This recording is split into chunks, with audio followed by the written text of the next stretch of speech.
scène digne d'un film de super-héros. Un enfant de 4 ans est suspendu à une rambarde de balcon, dans le vide, à plus de 15 mètres du sol. Un homme se lance à l'assaut de la façade à main nue, sous les encouragements du voisinage. Très agile, il met moins de 45 secondes à grimper et à agripper l'enfant par le bras pour le mettre hors de danger.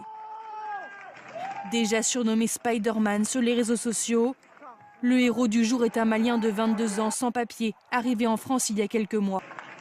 Tous les habitants ont retenu leur souffle pendant de longues minutes et saluent son geste héroïque. Franchement, il a du courage, hein, ce monsieur-là. Je pense pas qu'il y aurait beaucoup de monde qui aurait fait ça.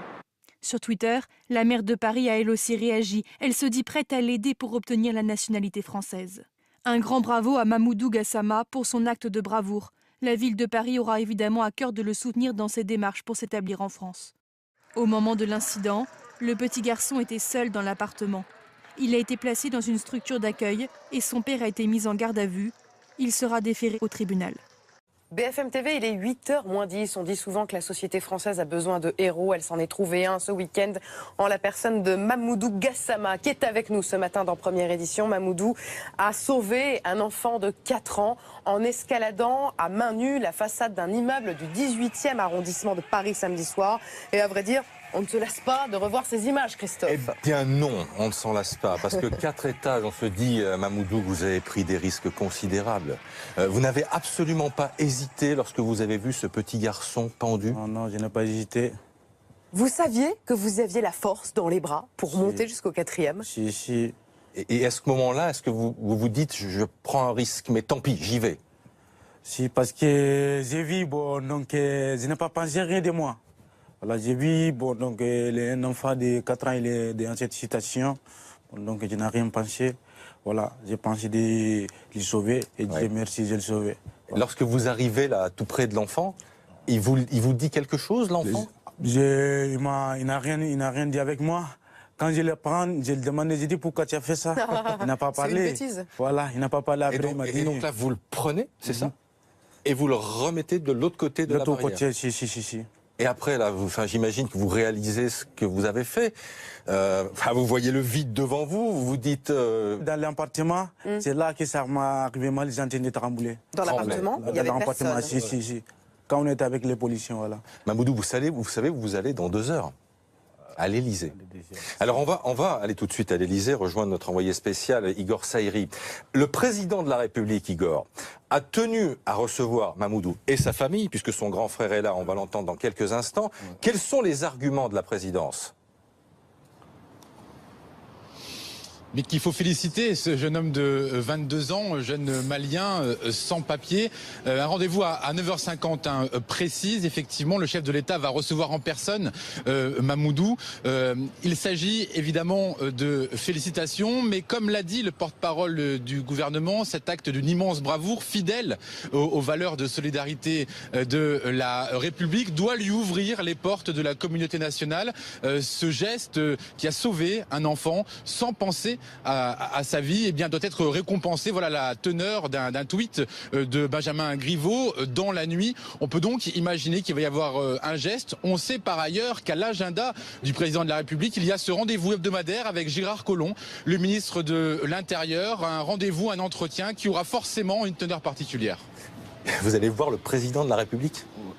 Impressionné, ému, fier?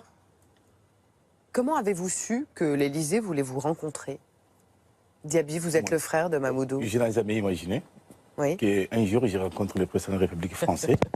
Que moi, je suis un travailleur à Paris et souvent, je passe devant l'Élysée, mais je n'ai jamais rêvé qu'un jour, je rentre à l'Élysée. Alors, racontez-nous un peu votre histoire à tous les deux. Vous êtes le grand frère de Mamoudou. Mamoudou, vous êtes arrivé en France il y a quelques mois, en septembre, c'est ça? Le 16 septembre 2017. Mamoudou, il est venu. Moi, tant qu'il est né, je suis le grand frère de presque de 9 enfants. Donc, c'est la première famille qui vient en France, c'est moi. Donc, j'ai fait tout, que Mamoudou. Et j'ai un autre frère qui aujourd'hui il est parti travailler. Donc, on est venu en France. Malgré le travail qu'il a fait, franchement, c'est incroyable. Que c'est un bon boulot. Mais comme moi, je vous dis que j'ai travaillé à Paris. Aujourd'hui, tout le monde va voir ces images aujourd'hui. que demain, si je vais travailler, à mon avis, ça va être en grande ambiance. Parce que je connais tous les commerçants. Sur les 20 quartiers de Paris, c'est pas un rue que je ne passe pas. Il n'y a pas un avenue à Paris que je ne connais pas par cœur. Qu'est-ce que vous allez dire au président de la République, Mamoudou, qui va sans doute vous féliciter? Bon, je vais les remercier beaucoup. Voilà. J'ai lu aussi que, enfin, pour vous, c'était naturel de faire ce geste-là. Aider un enfant, vous étiez prêt à risquer votre vie, ce que vous avez fait d'ailleurs samedi soir. Oui, si, mais je n'ai pas pensé. Je n'ai pas pensé que, voilà, que je peux tomber. Ouais. Moi, j'ai mis dans mon tête que je peux le sauver. Voilà, c'est ça. J'ai eu le courage. Quand je l'ai attrapé le balcon, ça me donne le courage aussi de monter de fort. Voilà, c'est ça. Vous voulez demander quelque chose au président de la République? Allez-y, profitez-en, c'est moins impressionnant devant nous peut-être. Ah ouais, si vous voulez me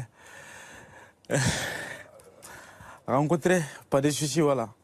C'est ça. Oui. Gabi? Bah, je vais le rencontrer. Déjà, les premiers points des on est là. On va être en France. D'abord, il faut être régularisé. Et Vous n'avez pas de papier français? Non, pas de papier français. Il n'a pas être régularisé en France, il peut travailler dans de bonnes conditions. Ouais. Et dès qu'on travaille, il faut qu'on ait un logement. Là, on a une belle vie. Et le reste, ça nous reste à travailler. Aujourd'hui, vous vivez où? Il habite au foyer. Voilà. Donc, c'est une situation très grave qu'il habite au foyer, qu'il n'y a pas de place. Mais malgré, on fait avec. Donc, comme il a vu cette situation, qu'on peut profiter de demander. Merci à tous les deux d'être venus ce matin sur BFM TV dans Première Édition. Une nouvelle fois, bravo. Merci à vous. Merci. Et voilà la première image de Mamadou Gassama face au chef de l'État. Ils seront bien en tête à tête. On a décidé pour aller au grec pour aller manger. Donc on a allé commander, on a déjà commandé notre manger. Bon, on a eu tout le monde, ils ont donné crier et la voiture, ils ont donné klaxonner. Il était quelle heure? Il était vers 20h, 20h comme ça. Donc j'ai vu, moi je suis sorti, j'ai vu un enfant où j'étais sur 5 et 4e étage. Donc directement, je n'ai pas pensé rien de moi, rien. Je me suis couru, il a traversé la route pour aller le sauver. Et Dieu merci de le sauver. Et donc, sans réfléchir, comme ça, vous êtes... Mais je n'ai rien réfléchi de moi, voilà. Je me suis monté directement et Dieu merci, Dieu m'a aidé aussi. Quand j'ai commencé de monter, ça me fait courage de monter de plus encore. Voilà. Voilà. Donc ça s'est passé en quelques instants. Après ça, je me suis peur quand je suis sauvé les enfants, les policiers sont venus, ils ont nous amenés au appartement. Comme ça là, je suis tremblé. Voilà, j'arrive même pas à arrêter. Parce que vous avez réalisé. Voilà. Sinon, Dieu merci de sauver, voilà. Et il était comment le petit quand vous l'avez... Bon, il est en train de pleurer. Voilà, il est blessé encore là, son pied, voilà, il est blessé. Et vous l'avez revu? Oui. Bravo. Merci. Que vous a dit le président de la République? Bon, il m'avait dit beaucoup de choses, voilà. J'ai parlé avec lui, il est gentil, voilà. C'est ça. Bon, il m'a donné un cadeau, voilà. C'est ça. Voilà. Donc, c'est tout ce qu'il a donné. Ouais. Vous nous montrez? Ouais, vas-y. Voilà. C'est ça. Tu vas donner. Et les médailles. Comment vous vous sentez? Qu'est-ce que ça vous fait? Ouais, ça me fait plaisir, parce que c'est ma première fois de gagner un trophée comme ça, voilà. Je suis content, voilà. Merci. Et est-ce que vous pouvez nous raconter de nouveau ce qui s'est passé il y a 2 jours? Bon. Comment vous vous sentez maintenant? Bon, je suis content maintenant, là. Je suis content, je suis très heureux, voilà. Bon, c'est ça. Là, digamos d'un côté. Ouais, mais il est très content parce que le boulot qu'il a fait. Monsieur Mamoudou, vous pouvez montrer le diplôme que vous venez de recevoir. Vous sortez de l'Elysée à l'instant. Voilà, qu'est-ce que c'est? C'est une médaille, voilà. Il est avec le président de la République. Voilà. Donc il est très content de tout ce qu'il a fait. Et malgré tout, d'abord de sauver un enfant. Un enfant, c'est un grand. On ne sait pas un enfant qui va venir courir demain, comme je vais vous dire souvent. Donc j'aime bien les enfants. Et quand je vois le petit à côté, j'aime bien trop les enfants. Et quand j'ai vu que mon frère il sauve un enfant, c'est incroyable. Mais il a risqué sa vie. Mais du moment qu'il a fait, il a dit que je n'ai pas passé ma vie d'abord. J'ai passé la vie d'enfant là-haut quand je le vis. Mais du moment que j'ai attrapé un enfant de mettre dans le chambre, c'est là que j'ai eu peur, que le boulot que j'ai fait. Mais malgré, et ça a bien passé. Et c'est un enfant ou pas, seul, sans surveillance. Là, évidemment, c'est un garçon de 4 ans, donc c'est beaucoup trop petit. Toutefois, on a des pistes. Il existe ce qu'on appelle l'autorité parentale. Ce sont les obligations des parents. Et tout cela est répertorié dans le Code civil, article 371.1. Les parents ont 3 obligations. Protéger leur enfant dans sa sécurité, dans sa santé, dans sa moralité, et cela jusqu'à sa majorité. Et c'est précisément cette obligation de sécurité qui n'a pas été respectée par les parents du petit garçon. Qu'est-ce qu'il risque, le père? Alors, le parquet a d'ores et déjà qualifié l'infraction. Pour lui, il s'agit d'une soustraction à une obligation parentale. Il encourt une peine de 2 ans de prison et 30 000 € d'amende. Qu'est-ce qui va se passer maintenant pour lui? Il a été placé en garde à vue, ce papa, et déféré au tribunal de Paris. Aujourd'hui, il doit être présenté à un juge pour se voir notifier une convocation à un procès devant le tribunal correctionnel. Ça, c'est l'enquête pénale. Parallèlement, il va y avoir une enquête éducative pour savoir si, par le passé, eh bien, il a déjà eu des problèmes. Le procureur a 8 jours pour saisir le juge des enfants. Le juge des enfants lui aura, à partir de ce moment-là, 15 jours pour entendre les parents.